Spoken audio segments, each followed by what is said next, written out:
How to reset Synchrony Bank account password. Hello guys, this is Atticus and welcome back to another tutorial video. In today's video, I'm gonna teach you how you can reset the password on your Synchrony Bank account. So without any further ado, let's dive right into it. First step, open up your web browser and on your web browser search for your Synchrony Bank account. Then you'll find this Synchrony Bank login to your account option on the top. You can tap on that and it will take you to this page. So this can take some time to load, just wait for it. And after this login page loads, you will need to tap on this forgot username or password option.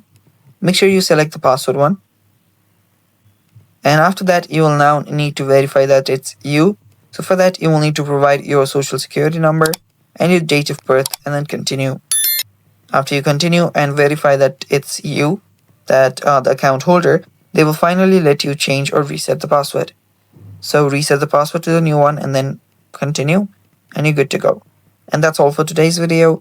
Thanks for watching. Stay tuned for more upcoming videos and bye-bye.